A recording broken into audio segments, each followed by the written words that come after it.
The hosts feel it would be a little unkind to present this podcast without just a word of friendly warning. We are about to unfold the story of Frankenstein, a man of science who sought to create a man after his own image without reckoning upon God. It is one of the strangest tales ever told. It deals with the two great mysteries of creation, life and death. I think it will thrill you. It may shock you. It might even horrify you. So if any of you feel that you do not care to subject your nerves to such a strain, now's your chance to. Well, we've warned you.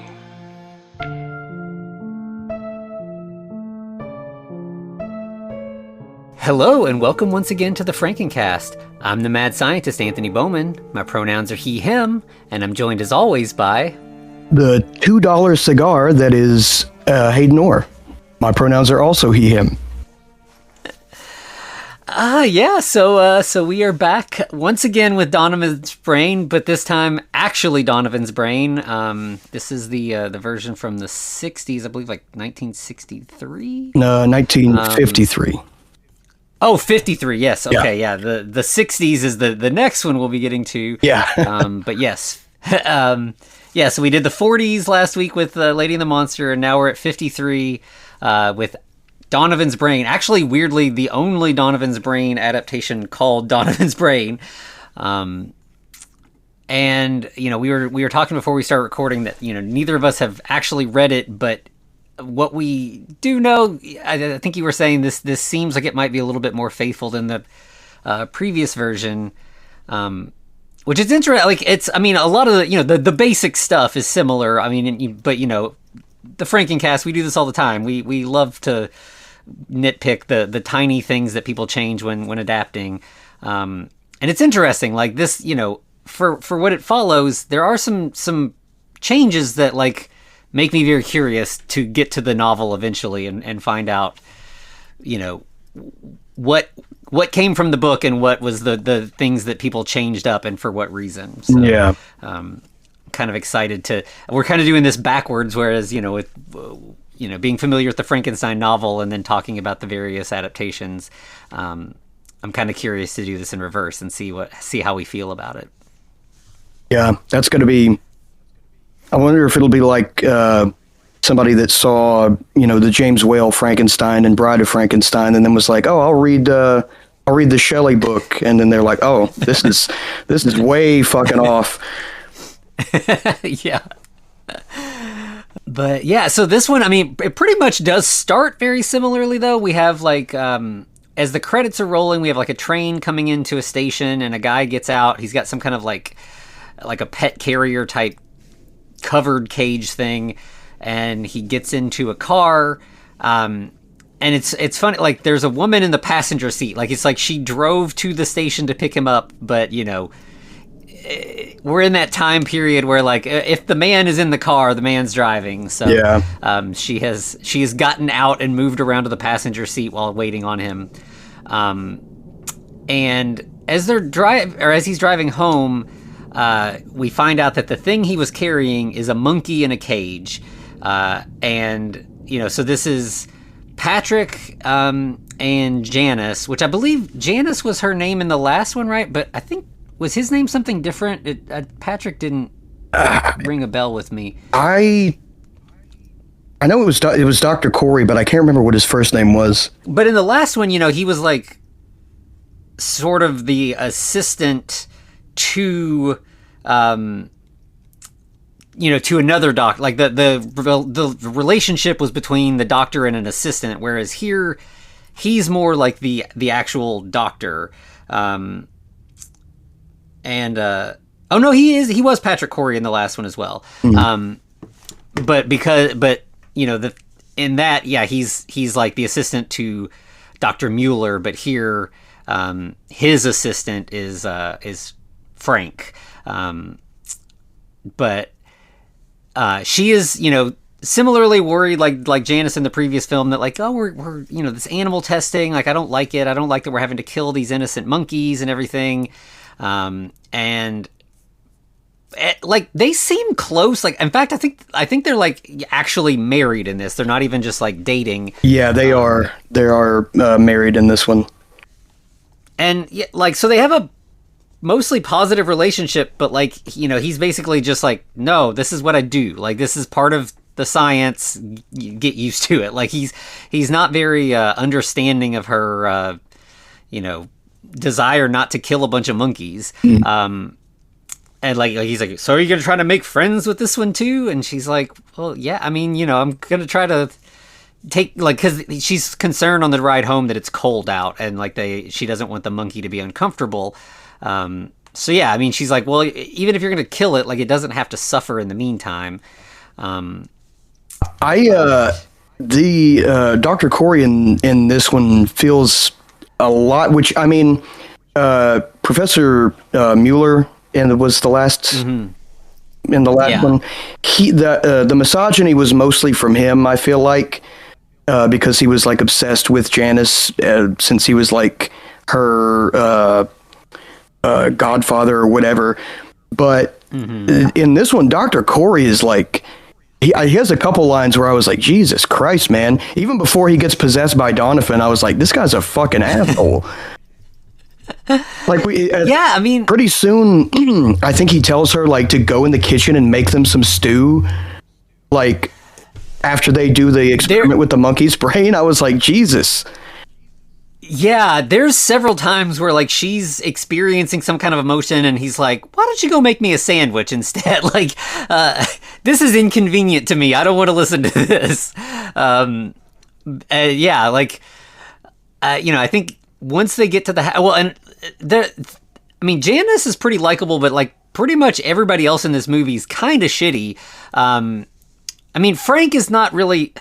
So when they get to the house, we meet the third in their sort of trio, and he's like the surgeon, but not the science. You know, he's the technician. He does the meat, the work of like cutting and sewing, but like, you know, Dr. Corey is the ideas guy. He's the conceptual scientist here. He's the scientist, and the other guy's like a more traditional kind of doctor or surgeon. Mm-hmm. But he is also like an alcoholic. Yes. And it's, you know, like alcoholism, it's I mean, it's a complicated issue, and certainly, you know, back in this time, like, it was, I don't think people really like were as understanding of the, you know, the fact that this is an addiction that people suffer from and everything. But like, for the most part, like, Frank is just kind of like cool with the level of alcoholic he is. Like, he's just like, you know, it's whatever. And like, occasionally people get mad at him and he gets into trouble or whatever, but he's just like, I'm doing my best, it's fine. Yeah. Like, to the point, like, they when they get home, he's passed out on the floor, and so Pat is like waking him up, and he's like, Jan, go start a pot of coffee. And Frank's like, you know, I always start a pot of coffee before I go on a bender, so it's ready when I wake up. It's fine. There's plenty of coffee. We're good. You know, Patrick's like, Frank, you know, I went into town to like get a specimen. We got some work to do. I wish you weren't like, you know, fall over drunk. I mean, I know you're the best surgeon around, and I would trust you to do like eye surgery on me, you know, wasted, but still, I wish you hadn't. You know? Which is a wild thing. Like, no, I would not let anybody do anything medical on me while drunk. I don't care how good they are. Yeah. I guess that's why he's still a doctor, is he hasn't had any malpractice suits against him yet. Mm-hmm. Yeah, but we'll holy shit! Holy shit! Have you checked the IMDb for this? No. Okay, so in the movie, Janice, her actress, is credited as Nancy Davis, but do you know who she really fucking is? No. Nancy fucking Reagan. Ronald Reagan's wife. Oh, wow, I did not even notice that. Apparently, that Nancy Davis was a fake like actress name that she used on several films when she was a working actress.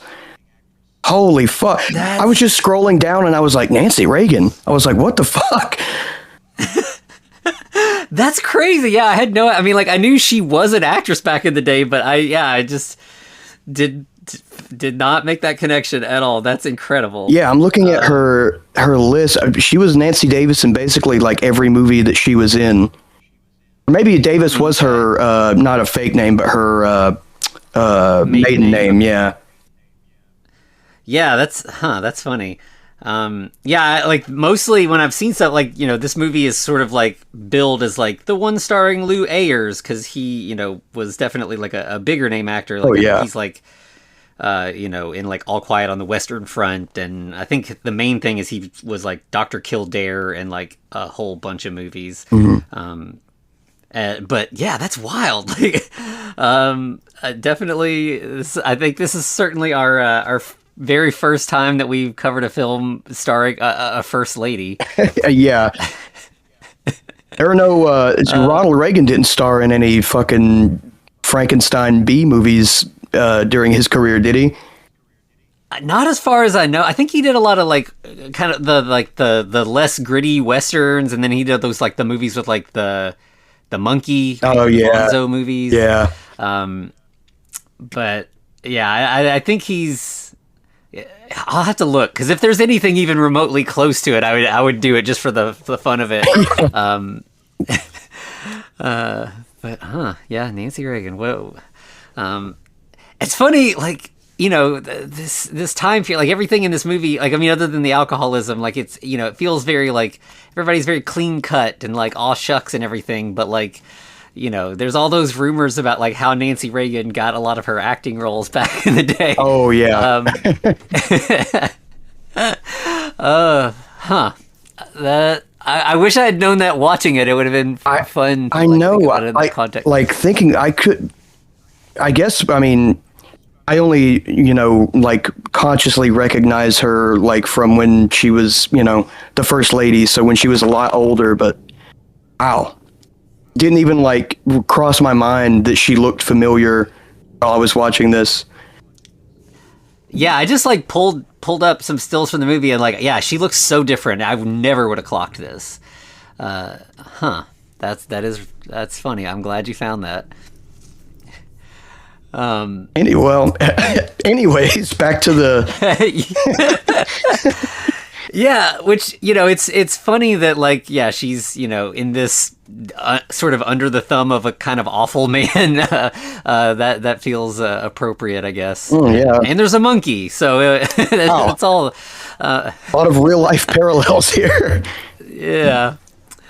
And yeah, this, as you said, so they like, yeah, they I think this is like the fifth monkey that they've done this on, and it's been a failure every time, and she's trying to convince Pat that this should be the last one, and certainly it ends up being the last one because this one works. They take out the little monkey brain, they put it in this fish tank, and the brain stays alive. They've got like monitor cables going into the fish tank liquid, and they're getting a signal so they can tell it's working.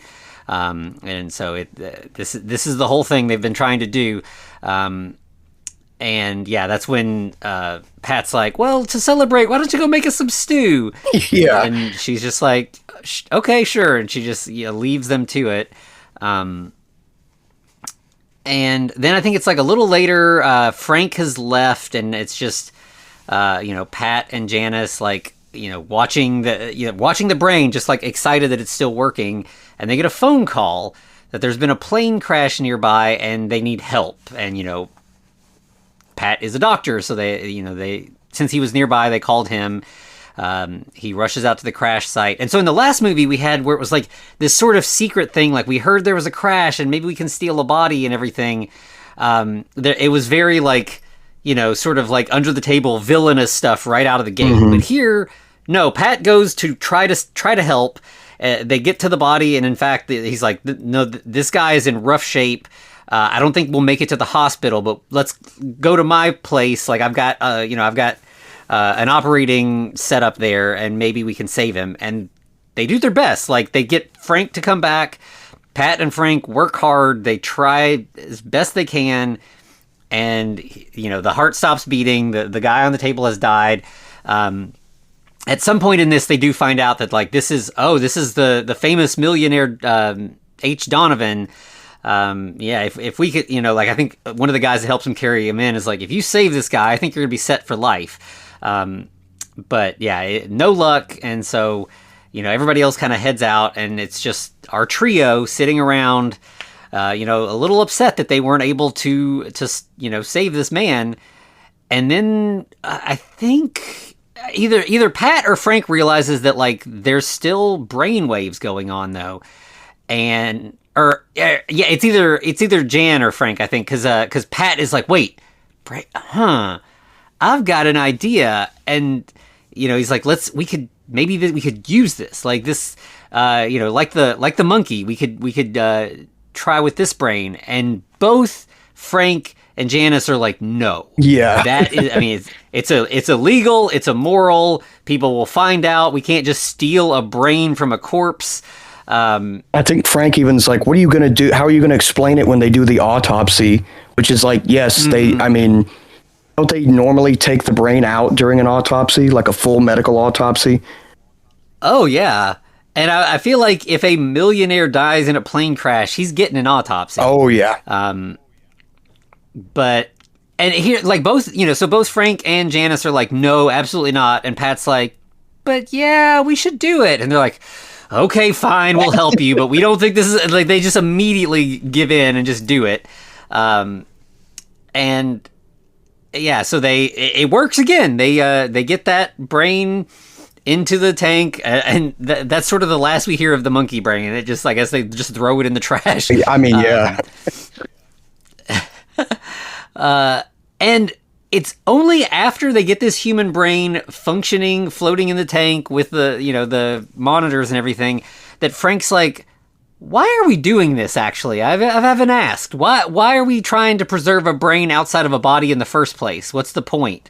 That was the audience coming through and and asking that same question. Yeah, we need a little bit of some lore dump here so we know what's going on. And so yeah, Patrick's like, yeah, this, like, we can learn about brains from this. So in the last movie, it was very explicitly like, if we do this, we can take brains out of dead bodies and put them into other bodies and make people live on. A very Frankenstein-y kind of thing. Yeah. But Patrick never says anything like that. Here, he wants to understand how brains work. He wants to understand how thoughts are processed in brains so that we can better understand how humans work.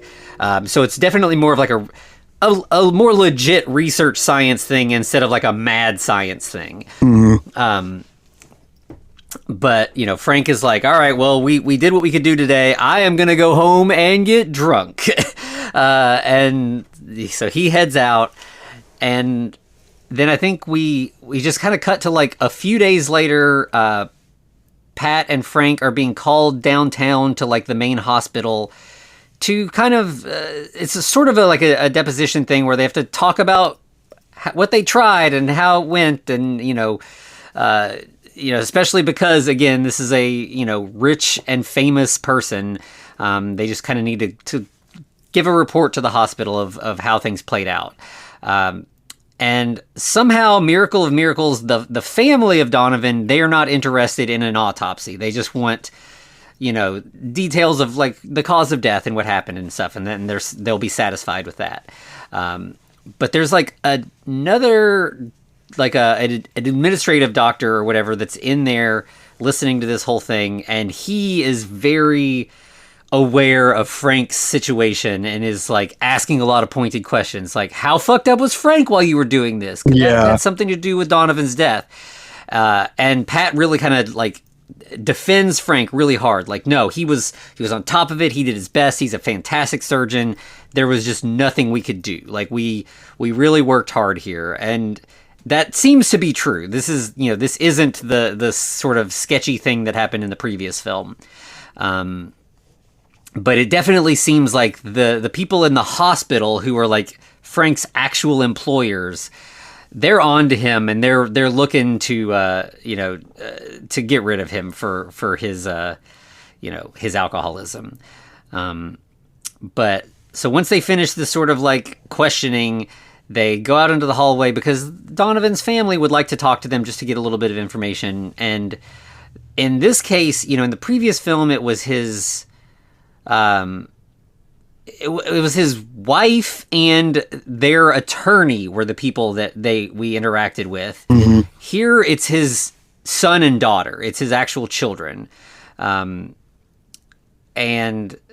basically, they want to know what were his last words and did he drop any paperwork. That's all they want to know. That's it. Yeah. So, of course, Pat and Frank are like, no last, he didn't say anything. He didn't have any paperwork, which is true again. They're not making anything up here. So they, leave the family and they get sort of hounded by reporters who have a bunch of questions that they sort of dodge. And then they go around the corner, and there's one more reporter who's like an amateur news hound photographer guy, and he's like, I'm working on a big story, and I got photos of the crash site and some photos here, and I was hoping that you would let me get a couple photos of where Donovan actually died in your lab. I want just some pictures of that slab. I think, the tabloids would go nuts for that kind of thing. And for whatever absolutely insane reason, Pat's like, yeah, sure, fine, you can come with. And it's like, you have a brain floating in a fish tank, my dude. Like, do not bring a photographer to your house. Yeah, or at the very least, throw a fucking tarp over it or something. I mean, it's insane that he didn't think that this would backfire. Yeah, it's wild. So, sure enough, they go straight to the house. And as soon as they walk in, Janice is like, starts talking about, the brainwaves, and he's like, hey, cool, hang on, we got something else. This guy's here to take some photos real quick, and then we'll talk about what we're working on. And the guy immediately starts walking around, and he's like, oh man, you got I think he sees a heart preserved or something. He's like, wow, heart, oh man, you got a brain here floating, and Pat's like, come over here, this is what you want over here. Look at this plain hospital slab, nothing interesting, but this is what you wanted. And the guy's like, oh, yeah. And so he, snaps a photo of that. And then he pretty cleverly is like acting like he's, changing out the bulb and the film and everything. And he snaps a good shot of the brain in the fish tank. Mm-hmm. And Pat's like, no. What are you doing, man? No, you can't take pictures of my other shit. Like just that. And he's like, oh, it was a mistake, oops. It's a problem for me. The film and bulbs, they cost money. I just lost a bunch of, that. I think he's like, that's like 60 cents or something, which, in this time would have been a lot or something. But Pat lets him take one more picture of the thing and then sends him on his way. But, of course, if he was smart, he would have taken that camera and fucking smashed it. Yeah. But yeah, lets the dude leave with a photo of this brain in a fish tank. And as soon as he's gone, they just forget about him. Like, okay, he's no longer concerned to us. Let's get back down to science. Let's talk about stuff. Look at the monitors. And now not only can we see that the brain's alive, but there's deviations. The monitor's showing different sort of waves at different times, which means the brain is thinking. It's not only just alive, it's like still functioning. It's doing things. So that's super exciting, but they're like, what does that mean? How do we figure out what it's thinking? How do we communicate with this brain? We got a lot of work ahead of us, but exciting work, fun work. We're really looking forward to seeing where this goes. So we have the three of them having that conversation, and then it's like a little later, Frank has left, or actually, I think this is like, it's not just a little later that day, it's like another day, and Pat and Janice are talking about Frank, and we find out that, despite his best efforts to defend him, Frank has been fired from the hospital for alcoholism. So that's a problem. And, it's like, well, we want to take care of him and stuff, but also like we want to like try to fix this like help him get his life back on track. And Pat's like, this is another reason why what we're doing is important. Maybe we can understand we can understand addiction by like, working with this brain and figuring out what parts of the brain do what. Like maybe we could save Frank in the long run with our work. So he genuinely seems to be altruistic in what he's trying to do here. He's really wanting to advance our understanding of the brain. But Janice, meanwhile, is like, yeah, that's all well and good, but like, you haven't left the lab in days, and like, I still want to like have a relationship. I still want to, do things with my husband other than stare at a brain in a fish tank. Is there any way that we can set up? Or it's weird because like cameras exist, but she's like, what if we set up an elaborate series of mirrors all around the house so that we could just see the reflection of the brain anywhere? Yeah. And that gives him an idea, which is not, what about cameras, babe? He's like, what about if we connect an audio output to the brainwave monitors? It will make a sound, and then we can put speakers all over the house and we can hear the sound, and that would be useful. Which is only slightly less crazy than a series of convoluted mirrors. Yeah. Yeah, because like this sound, I mean, it doesn't necessarily mean anything. Like, it's not that the brain is going to be talking. It's just going to be, as we'll hear, it's just a bunch of like, weird blippy sounds that don't really tell you much of anything. And certainly they don't seem to really use it much. They still spend most of their time in the lab. But I think the next thing we see is just like, some time has passed. Frank comes by because, he's got nothing at this point. He's going to be staying with them for a little bit. And he like sits down on the couch and he's like, what you need, instead of this horrible sound playing in this, in the living room, you need a crystal ball so you can read its mind.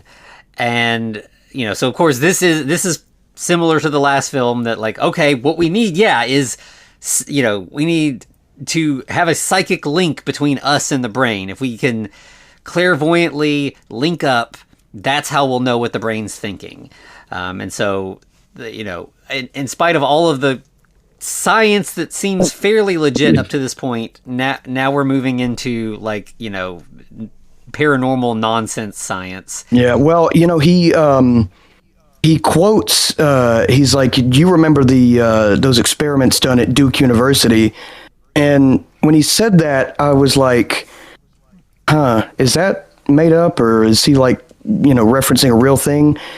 He was referencing a real thing. At Duke University from like 1930 up until the 50s, they had an ongoing parapsychology research wing, or not wing, but like a group of like 3 or 4 psychologists and scientists that were studying parapsychology, telepathy, pyrokinesis, like all kinds of psychic, extrasensory stuff. And it's actually, I'm pretty sure it's where the Ghostbusters scene where they're like doing all the psychic tests with people comes from. Oh, yeah. Because the Duke University people made those cards that the Ghostbusters are using with the different shapes and stuff on them. And it was like the same thing where you hold it up and you're like, what shape is on the other side of this card? And the person would have to guess.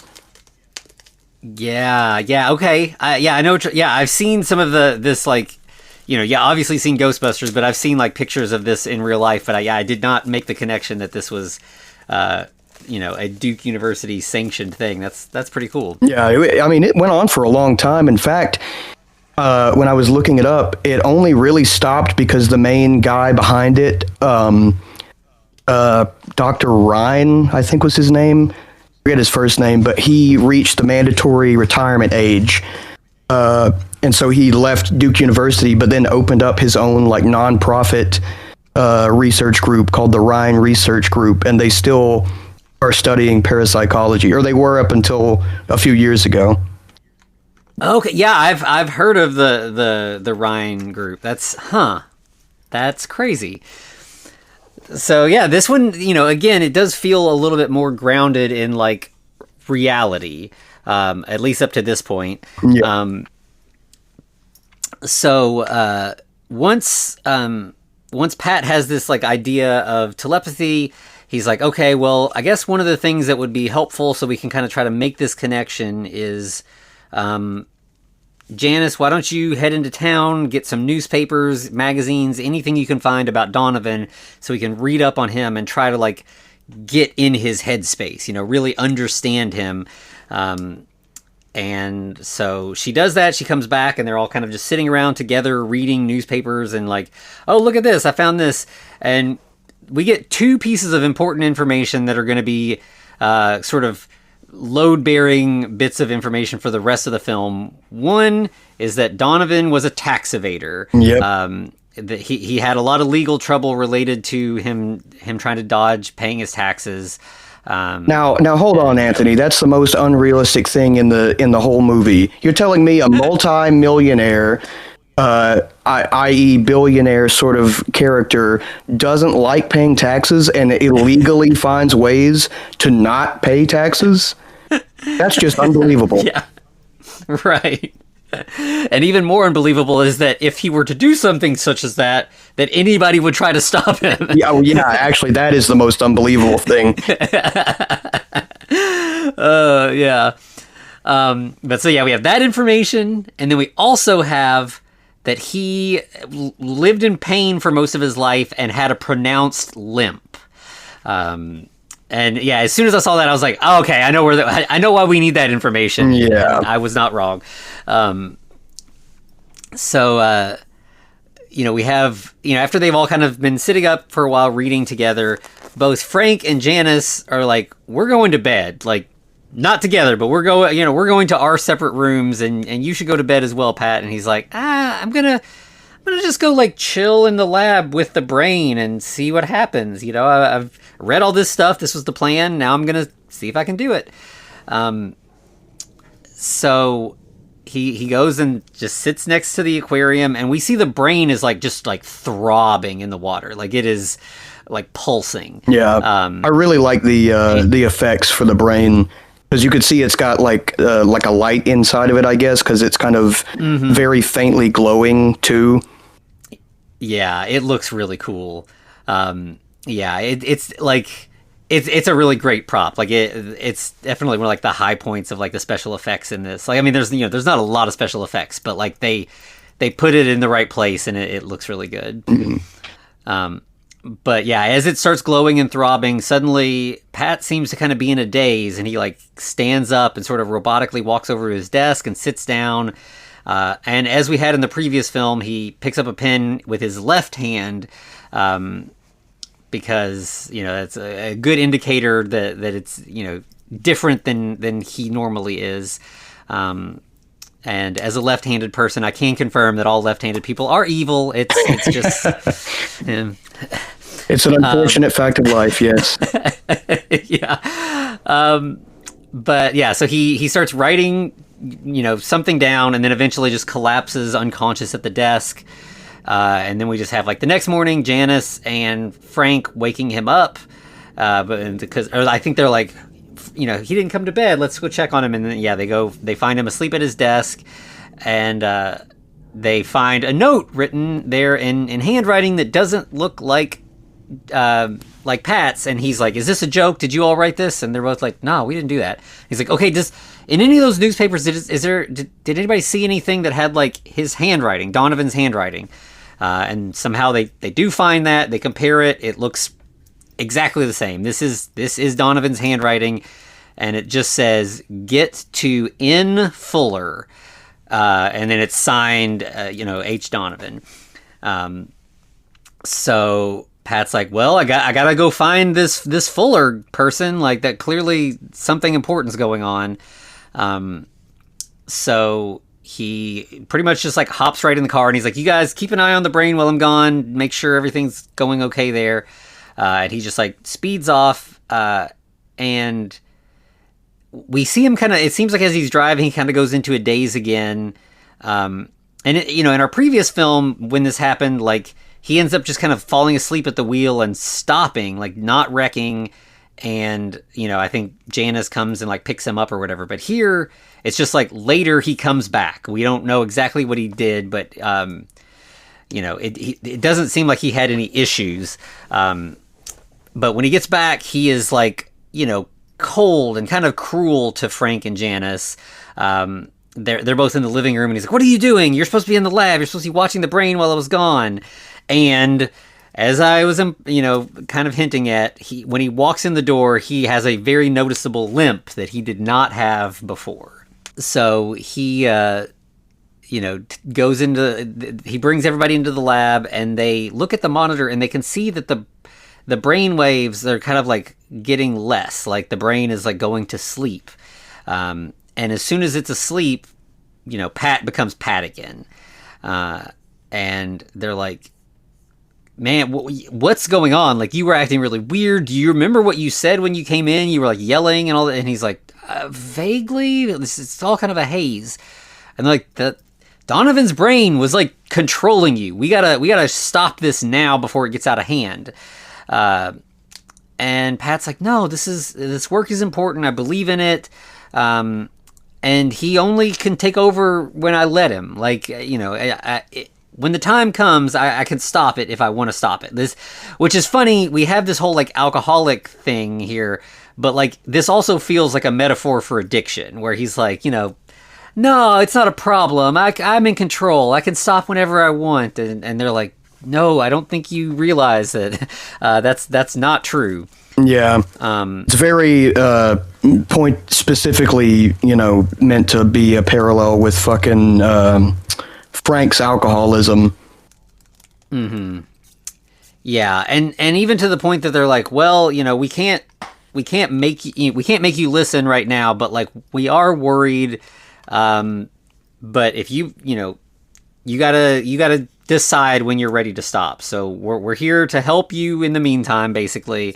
And so Pat goes back into the lab, and we see that the brain has woken up and it is throbbing again.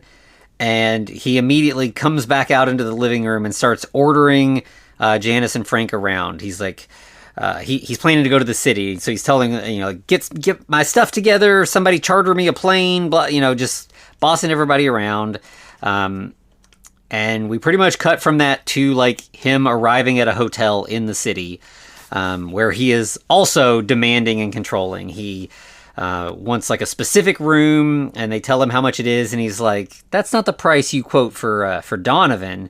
And they're like, "Well, that's confidential between us and Donovan." And he's like, "No, Donovan told me it was this price, and that's the price I'm paying." And they're like, "Okay, fine, sure." And so he's about to go up to his room, and he bumps into the photographer. I think his name is Mr. Yoakum. Yeah, Yoakum. And the photographer's like, "Yeah, I just, I called your house. I wanted to talk, and the missus said I could find you here, so I just thought I'd just run into you in person. I'd like to talk to you about something." And the Donovan version of Pat is basically like, I've got things to do. I'm busy. I just came into town to get some work done, but I might have some time for you this evening. But for now, I gotta go. Like, I don't have time for you right now. And Yoakum's like, "Whoa, okay." Like, you kind of coming in hot there. But wisely, Yoakum's like, "Sure, that's fine." And then immediately he just starts tailing him. He's like, I want to know what he's up to. Like, he's got important work. I want to know what it is. And, so that important work is to go to the bank.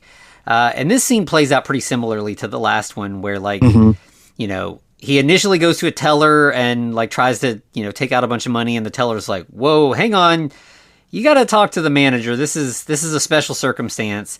And he goes over there, and the manager's like, "Yeah, so this account was set up remotely. We've never met the guy who set it up. It's been this whole weird thing. There's, everything, all the deposits and the withdrawals have all been done by mail. You're the first person in the building to have to do with that account, and we want to know what's up." And he's basically like, "It's none of your fucking business, man. Like, I got a check here. It's signed.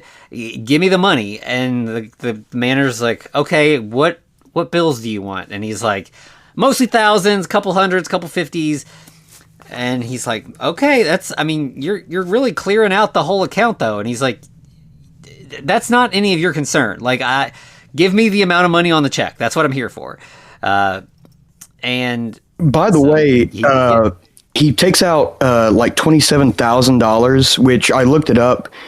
That's today's money. That would be somewhere in the ballpark of $320,000 in cash.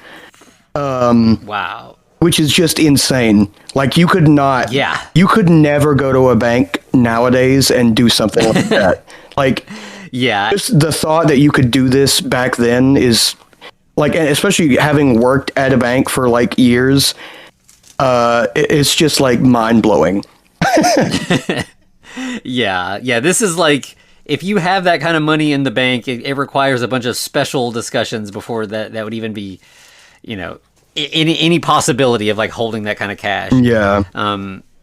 Especially because banks don't even carry but a certain amount of cash like on hand in general. They probably wouldn't even have, 300,000 in the vault at any one time unless you specifically were planning to go in and take out that much. Yeah. And certainly like not a bunch of $1,000 bills, especially back then. Yeah. And so, the manager does let him leave with all the money, but as soon as he's out the door, he picks up the phone and is like, give me the Treasury Department, Bureau of Investigation. Yeah. So he definitely knows something is fishy here. And beyond that, I feel like there would have been some, you would need some amount of ID. There would have been a lot of questions. Like, this is not an account even in, Patrick Corey's name. Yeah, well, they look at his ID too, but he's, I guess because the signature matches what they have on file, that's good enough, which is just fucking crazy. Mm-hmm. 'Cause yeah, it's wild. I mean, even back then, people could forge a signature. It's just like, man, come on. Yeah. This is all very strange, but it sort of makes sense that he would do this in that, like, it's clear that they have some suspicions about what's going on with this account, and that's why, like, he has a hotline directly to the Treasury Department about this. Yeah. But yeah, so we have Pat leaving with the money. He immediately goes to like a medical supply warehouse. And has this crazy long list, and he's just like, sets the list down, and he's like, I want all of this shipped to my house back in the, in the country or whatever. And they're like, man, I don't know. That's going to be a lot with like tax and shipping and all this. And he's like, tell me a number. I don't. And the guy's like, I'm going to have to like do some math here. And he's like, just ballpark it. It's whatever. And the guy's like, probably like, I don't know, $8,000 or something. And he's like, all right, here's that. There's 50 in there for you. Keep the he's just a dick. Like, he's used to getting what he wants, and he doesn't have time to like let people figure it out. He's just like, this is what I want. I'm moving on. Figure it out once I'm gone. Yeah. I'm not wasting my time. He's like, I'm going to throw money at you until this is like going how I want it to. Mm-hmm. And that goes pretty much straight to the next scene. Very similarly, he goes to a tailor. And he's like, do you have some like specific cloth, like a blue something? And the guy's like, yeah, we just got some in. And he's like, all right, well, I need 6 identical custom suits. And like he's, again, just throwing money around. And the guy's like, it's going to take a little while. And he's like, well, I need one of them tomorrow morning. Bring in 2 tailors, make them work all night. One can make the jacket while the other makes the pants. I think you can do it. Here's the money. And again, just kind of storms out. And again, we have the Yoakum, the photographer, watching all of this play out. And then we finally get to the thing that, was the main reason he came to town, to go talk to Nathaniel Fuller. So this is the N. Fuller from Donovan's note. And we find out that Fuller is Donovan's attorney, and he's like, Pat is like, okay, I need you in my suite at the hotel tomorrow morning at 11, and bring the tax advisor that Donovan's been using as well. And the lawyer's like, no, well, like, yeah, I don't know who the fuck you are. Like, I am Donovan's attorney, and Donovan's dead. Who the fuck are you? And he's like, look at this paper. I have stuff signed from Donovan. He told me to come to you.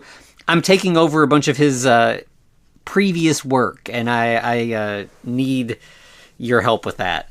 And he's like, I've got a bunch of signed checks with your name on them, with me, that I think you're going to want to get your hands back on. So it seems like he's kind of blackmailing them, like, make it happen. tomorrow morning. And yeah, so Fuller finally is like, okay, I'll do my best to get him out here as well.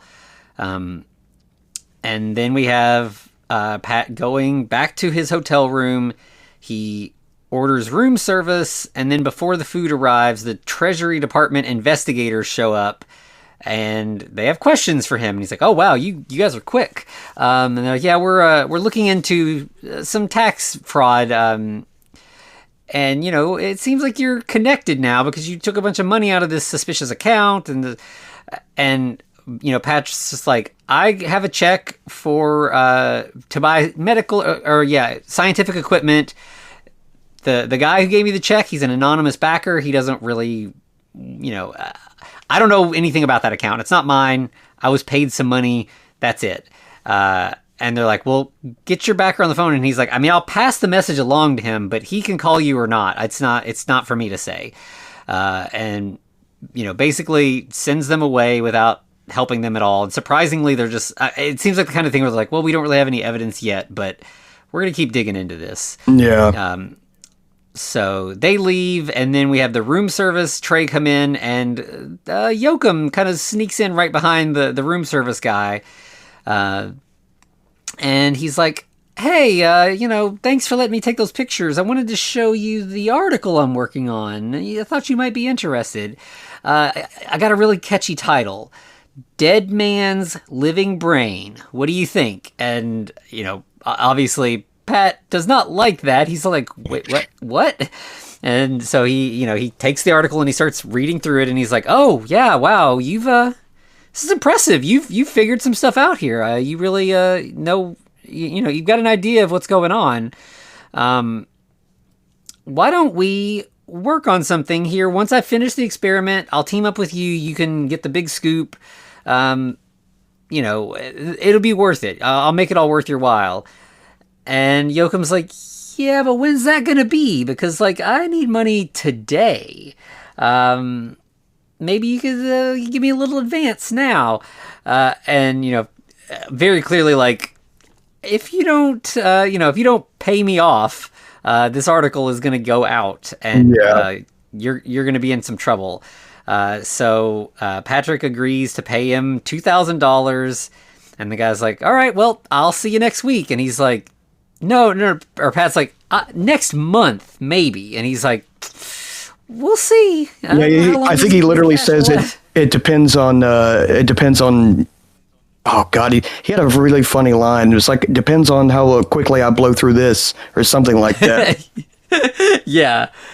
I mean, he's not being coy about it at all. He's just like, "I have bribed you and I will spend this, and then I will come, or I have blackmailed you into bribing me, and I'm gonna keep doing it. So just be prepared for that." And so as soon as he leaves, Pat calls the hotel desk and orders a charter plane back home, but he wants to keep the room in his name because he'll be back tomorrow. So he flies home, and as he's flying, we cut to Janice and Frank, who've been left to keep an eye on the brain, and they're noticing that it's thriving in the tank. It's not only thriving, it seems to be growing. It's bigger. And I think that's when Pat walks in, and it seems like there's a moment where Donovan relaxes and releases his hold, and Pat just kind of collapses on the couch and is just catching his breath sort of, and they're talking about the whole process and what's been going on. And Frank's like, "Man, when I'm in the lab, I can feel the brain trying to get to me too. It's getting more powerful. This is getting progressively more dangerous by the day." And Patrick is not really listening, and I think they kind of get interrupted because all that lab equipment arrives, and so he goes to oversee it getting all put in the lab and installed everywhere that it needs to be. And I think while he's out of the room, Frank and Janice again talk, and they're like, "What do we do if Pat can't resist anymore? If the brain takes over completely, what do we do then?" Again, this feels very much like an addiction thing. he's getting close to the point of no return, and what happens then.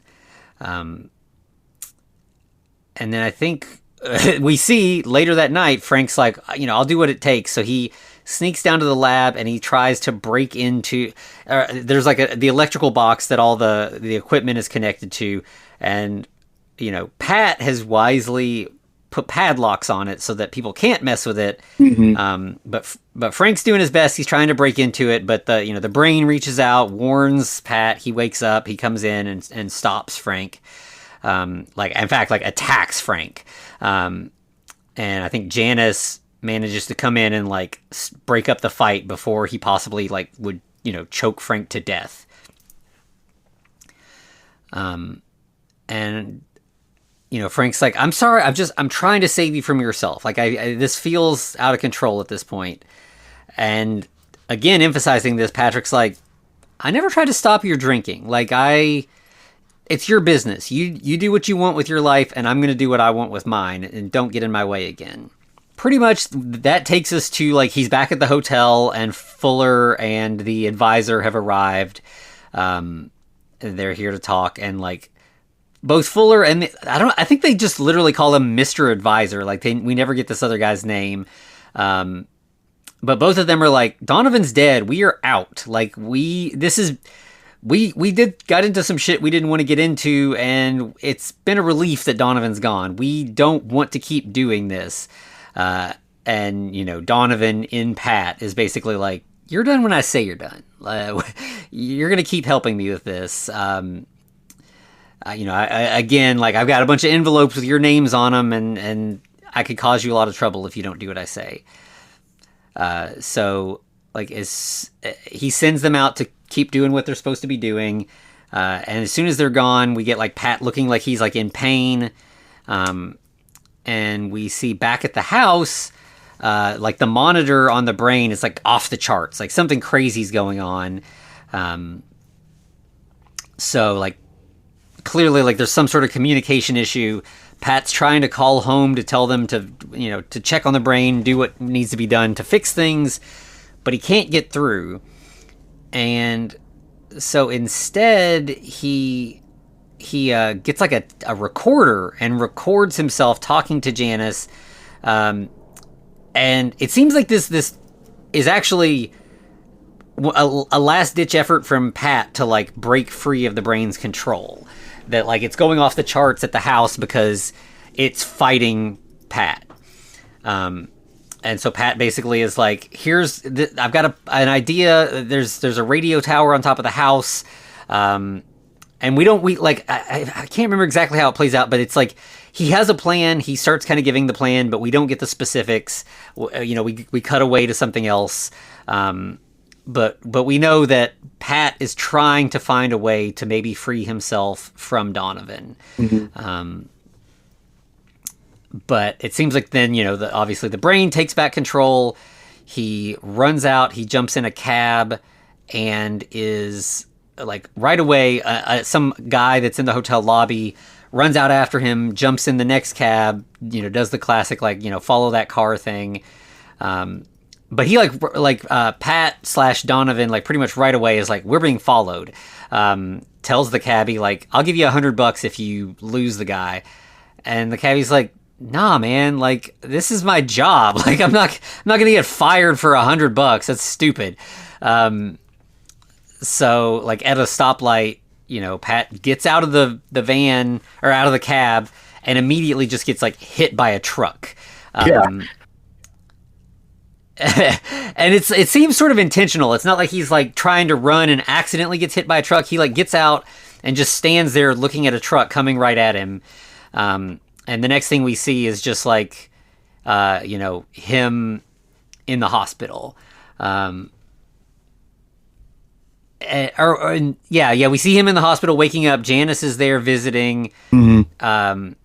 And a doctor comes in and is telling Janice what's up, that Pat, he's doing pretty well for having just gotten hit by a truck.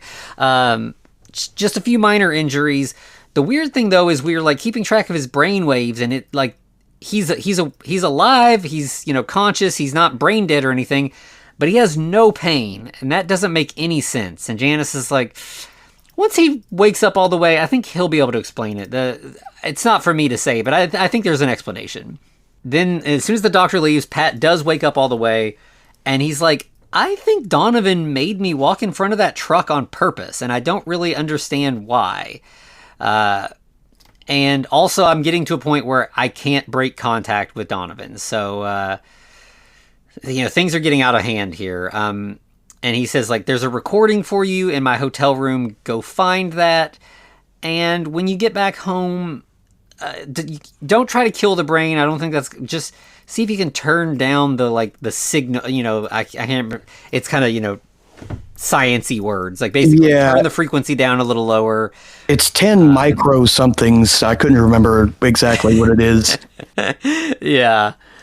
But then suddenly, he changes... and he's like, clearly Donovan has taken over, and he's like, "What are you doing here? You're supposed to be watching the brain. Get home. Get out of here. I don't have time for you." And Janice is like, "Okay, sorry, I'll leave." And she right away calls Frank at home, from a payphone in the hospital, and is like, "Okay, turn down the transmitter and let me know if the brain goes to sleep, because I want to try to talk to Pat again, and that seems to be when I'm able to." And then we have a little later, Donovan's children arrive at the hospital with Fuller, and they want to talk to Pat, and they're like, who are you? What is going on? None of this makes sense. Why are you, getting attorneys involved and tax advisors? Why are you fucking around with our dad's finances? He's dead.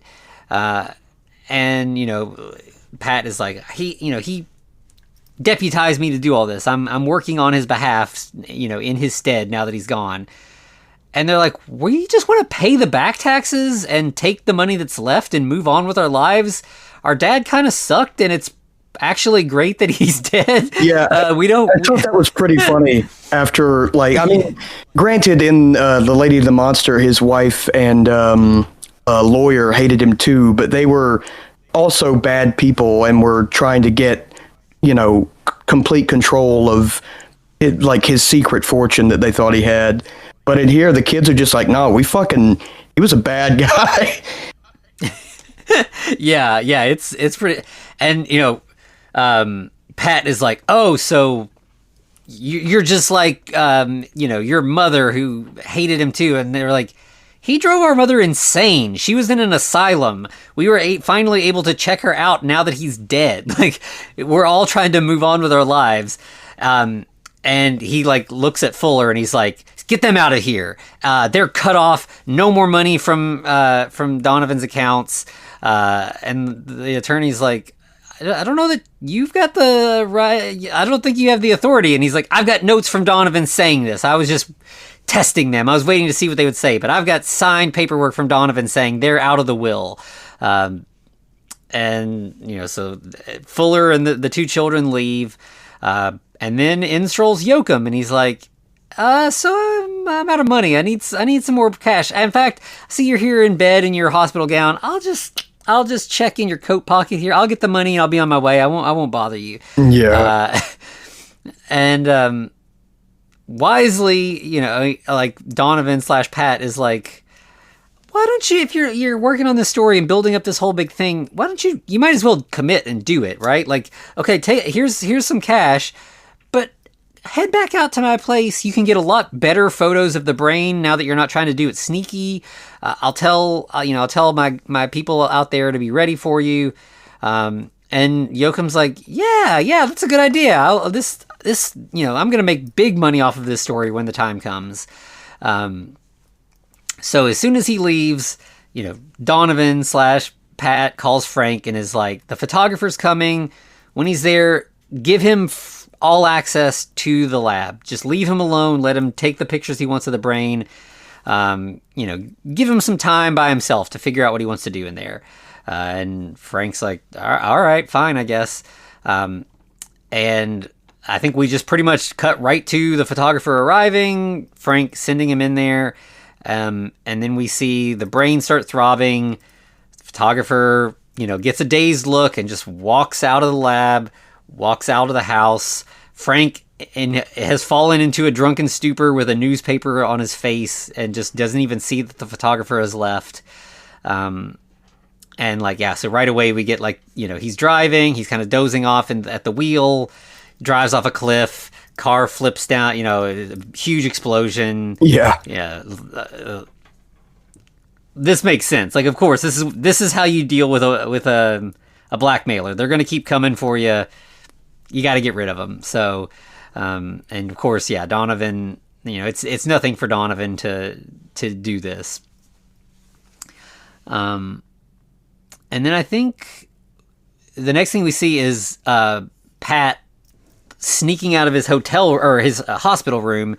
Janice sees him leaving, and then I think she goes back into his room and finds a note, and we don't see what's on that note. I don't think, but we instead see Pat. He has this long list of like every bank on the planet, it seems like, and he goes to all these banks and just like withdraws cash everywhere. He's just like emptying all these accounts, and then eventually goes to Fuller with like a shit ton of money, and he's got this elaborate plan. He wants to buy a big plot at a cemetery. He wants to build a huge monument in honor of Donovan, and that it will have a huge vault. And the vault will contain Donovan's Donovan's body. Yeah. He almost gives away the whole fucking game right there. Yeah. I really liked that little slip. It was good. And so, yeah, he gives the lawyer a bunch of money and is like, do this thing. You're in charge. And then he leaves and he's in the car, and we get this sort of like voiceover of Patrick's voice as he's driving. It seems like it's like, Donovan, he's having a conversation with Donovan in his brain, basically, which is something along the lines of like, I'll do whatever it takes to get rid of anybody in my way. And the next people that are in my way seem to be Frank and Janice. So I probably need to write them out of the picture as well. And then we go back to the house where Frank and Janice are like, okay, when Pat gets back here, we have to free him from the brain. We have to figure this out. And they're worried, like the sort of ace that they have is that they know the brain can only really do one thing at a time. So if we keep the brain distracted, then it won't know what's going on in the other place. So the plan is, as soon as Pat arrives, Janice meets him outside and talks to him and distracts him so that Frank can kill the brain. And like it weirdly, like Janice is like, let's go for a walk. Like as soon as he gets there, she's like, I missed you, and gives him a hug and everything. And it's like, let's go for a little walk and just catch up a little bit. And like it's clearly like seconds away from like a downpour. Like there's all this thunder and lightning and everything. And he's like, I don't know, it's going to rain. Maybe we should not do that right now. And she's like, come on, just a little walk. And he's like, all right. But it seems like he should be suspicious more than he is. Yeah. In fact, like, I thought maybe he like did know and had his own sort of alternate plan. Yeah, that's what I was expecting too. But yeah, they'll get a little further away, from the house, and that's when Janice sort of confronts him and is like, I know you're not really Pat. I know you're an evil man who's taken over Pat's body, but we're going to stop it.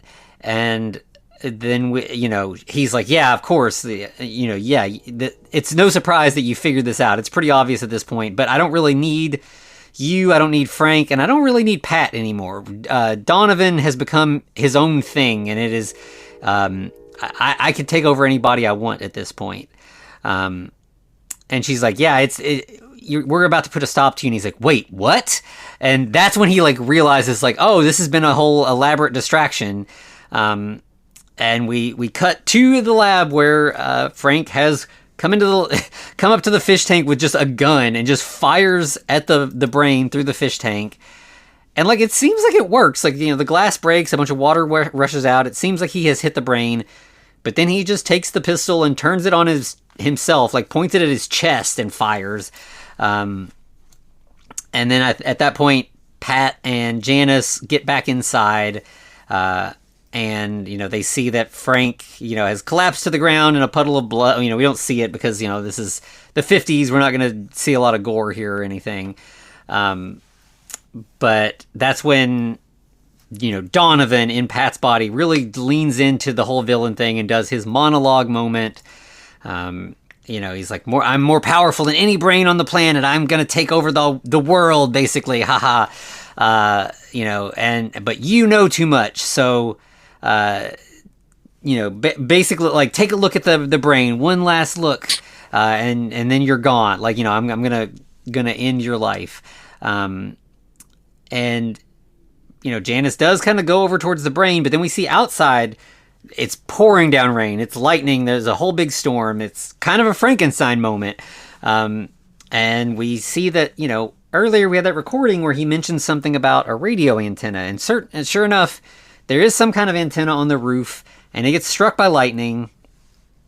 And then we see in the lab, the lightning like passes through the tower and seems to go into the tank, and the brain just catches on fire.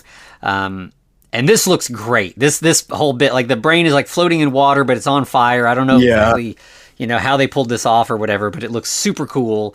I was really, really impressed with this. And, Pat just kind of like passes out, just falls over unconscious. The brain has left him.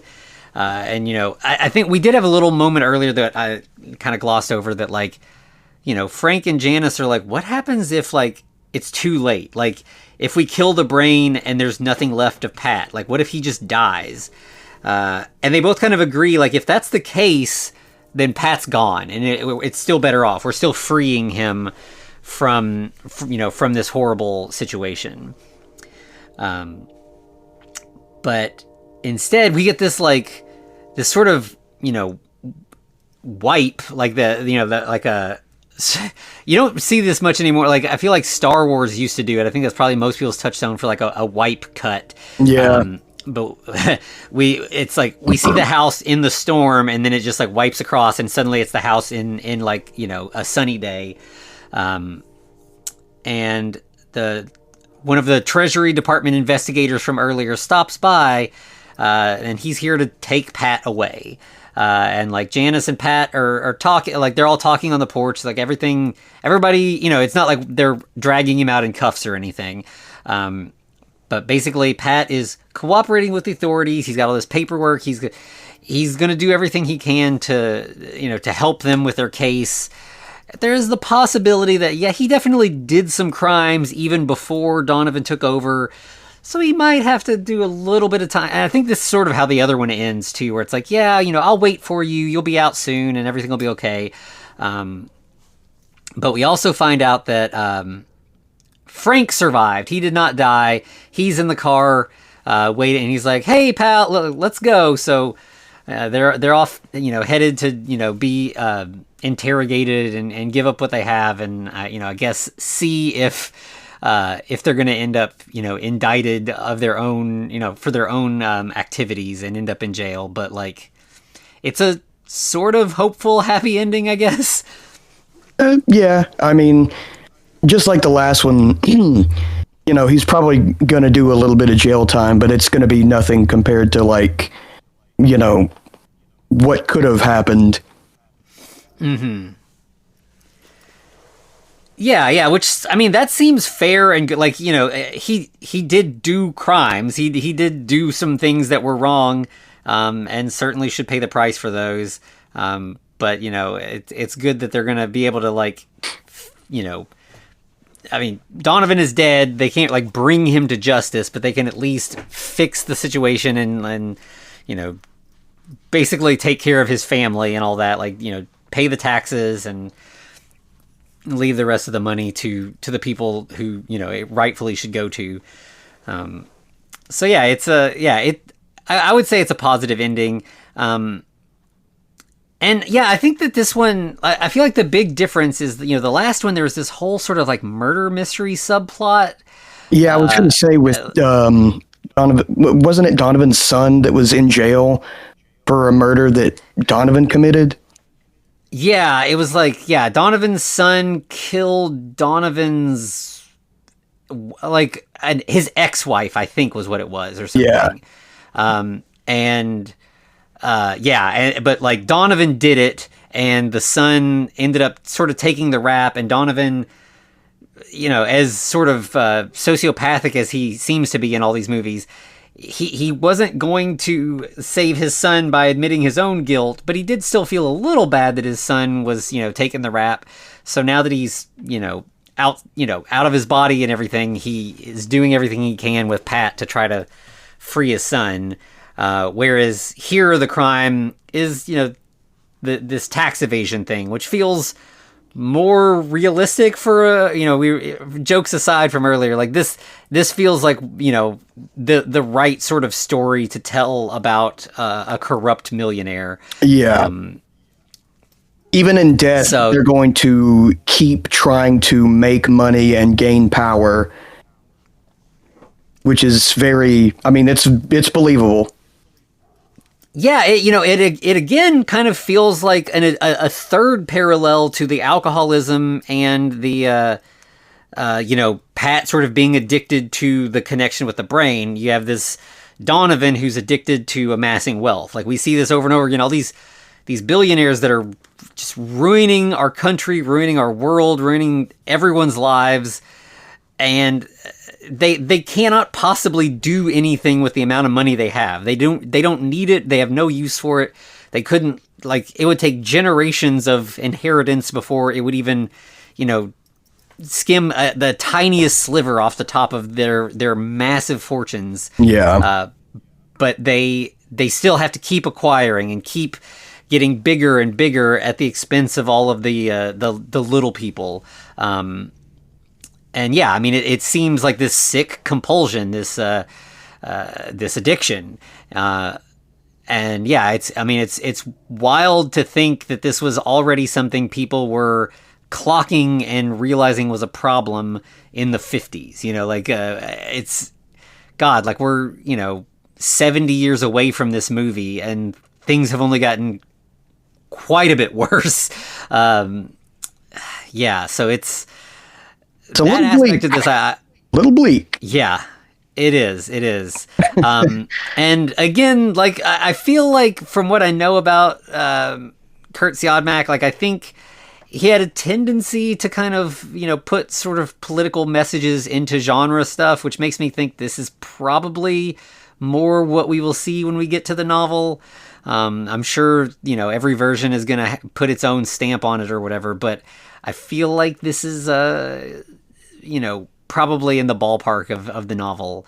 And again, it's kind of funny that we got Nancy Reagan in this, considering that her husband certainly is very much responsible for how bad it is now. Yeah. He the drastic worsening of things between that time and now is Reagan is a big part of that. Yeah, fucking Jesus. Don't even need to get into that, because that's a whole different podcast, with a series of episodes specifically about how Reagan fucked the United States financially. Yeah, that one is, a little bit outside of like I know it to be true, but I could not give you the full history in the way that, there are plenty of great history podcasts that could do it justice in a way that I can't. So if somehow you're not aware of that kind of, that situation, that time period, it's worth reading into. Yeah. But, so I honestly really liked this more than Lady and the Monster. I thought that the changes that they made were better overall for like the cohesiveness of the story. Mm-hmm. Yeah, like outside of like that, I feel like this plot was like more true to life and just interesting. The whole murder mystery thing felt kind of like a sort of nonsense. Like it felt like, well, we got to have a murder mystery in there. That's what we do with genre stuff. But like none of it quite made sense. Like it felt very shoehorned. It didn't feel like the pieces quite came together in the way that they intended, whereas this all felt like it made perfect sense. Yeah. Especially like you were saying, I guess the one thing is like, it makes sense that Donovan after death would want to try to save his son, but I like this sort of more complicated thing in that, like, he's, the whole, like, you can't take it with you thing. He's gone. He can't really do anything with this wealth, but he can't stop. He needs it. He needs to keep pushing this. And, he wants to find a way to keep living. So, and of course, this is also a thing that we see with a lot of these, like, emotionally damaged billionaires, is that they're like injecting teenager blood and just doing all kinds of weird shit to try to keep living so that they can keep making money and keep. So yeah, again, this feels very true in a way that is. It's more powerful. Like it hit. It didn't feel like, oh, this is just a sci-fi story. It feels like it's telling us something. It's looking at something that's real and upsetting, and discussing that in a way, using the tropes of genre film to get a message out, rather than just like hey, here's a fun murder mystery with a spooky sci-fi angle. Definitely. Which, I mean, you can do both, Mm-hmm. And there's nothing wrong with that, but it definitely, adds a lot more interesting layers to a movie or a whatever piece of media when there are a lot of real world kind of parallels and messages that they're putting in there without making it feel preachy or whatever people get upset about. It's too woke. They had they had a character that was trans that's like barely in the movie, but that made the whole movie woke, and now it's bad. Yeah. I think that the people that have those arguments, it's like this has always been, this movie's from the 50s, like this kind of thing, like telling us, getting a message across in an artful way using genre stuff has always been true. Like, yes. Before movies existed, like in literature, this has always been a thing we've done. The best way for us to understand the world around us and the problems that we encounter is through storytelling. And I personally think that genre storytelling is the best place to do that. I mean, I obviously prefer genre stories myself, but I think that it allows for you to push the envelope a little harder, because the trappings are less real. So, if you make if Blumhouse makes a movie with a corrupt millionaire that's doing something, like a Jekyll and Hyde story or whatever, and he's monstrous. And I mean, like, for The Invisible Man from 2020 is a good example of if you compare like a story like that to something that's like almost like a biopic about a real rich billionaire who's really people are going to watch The Invisible Man every time, and they're going to, whether they're like media literate enough to like realize that that's there, or just like absorb a little bit of it subconsciously, and either way you're more likely to get the message across that way than beating people over the head with the cold hard truth. So yeah, I think that's certainly what's going on here, and it's not the woke thing is just people who suddenly realize, when people are like, this new version of this thing I liked has gone woke, and it's like, no, you just became an asshole when you grew up. Like, yeah, the kid version was already woke, you just didn't realize it because you were a kid. These are the people that love Star Wars growing up and love Luke Skywalker and the Rebels and Han Solo and Princess Leia, but then they go and cover for people like fucking Donald Trump and all of his other fucking cronies, and they have like, it's like an inability to or an unwillingness to look at the reality of the situation and realize that they're like protecting the emperor. Like, they're not part of you're not part of the rebellion. Donald Trump is not Luke Skywalker, buddy. He's Emperor fucking Palpatine. Yes. And you refuse to understand that basic concept. Yeah. Absolutely, 100%. But yeah. Anyways, that's our soapbox for the day. But yeah, I mean, I think obviously it's worth talking about that because that's what the movie wanted us to talk about. So exactly, yeah, the makers of the movie, I should say. But yeah, I agree with you that I think this one, for all those reasons, is just a stronger movie. And, that's why I feel like that's probably what the book's more like, because I imagine that if people keep coming to it, it's because the original story is compelling. And this one, I think, is certainly more compelling than the previous version. Yes, I would definitely agree. But it's not the end of our Donovan's journey. We will be back next week. And, as we said, we've gone from the 40s to the 50s, and next week we'll be back in the 60s with The Brain. Yes. I've actually never seen, I've never seen any of these before, but I've seen clips from this movie, like all the time in like, stuff like Rob Zombie music videos and Yeah. and like just documentaries about like science fiction and horror movies and stuff. But I've never actually seen the movie, so I'm very excited to get to this one. Yeah, me too. I feel like, full transparency, there's actually two versions of Donovan's Brain that came out the same year. And the other one I'm a little more familiar with, although I still don't think I've seen the whole thing. But yes, so The Brain next week, and then we will see where we go from there. Yes. Well, Anthony, where can they find us? So you can find us on all the socials at The Frankencast. You can email us at thefrankencast@gmail.com. We're also over on YouTube.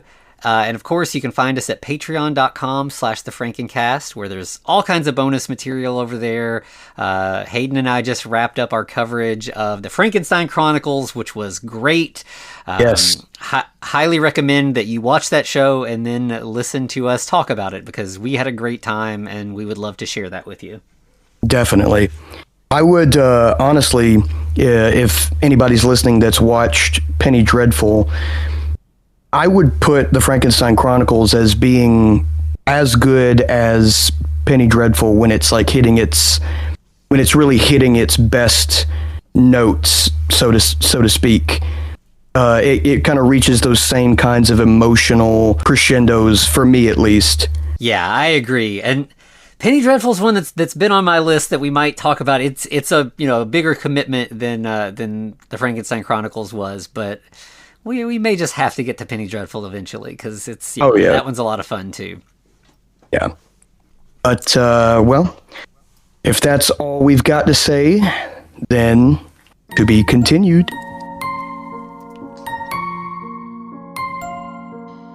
Looks like you've survived another episode.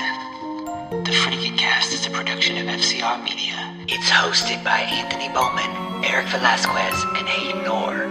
Follow us online at The Frankencast, or send us a letter at thefrankencast@gmail.com. Our cover art is by Amanda Keller. You can find her at Keller Illustrations on Instagram. Our theme music is by Vivek Abhishek. Thanks for listening.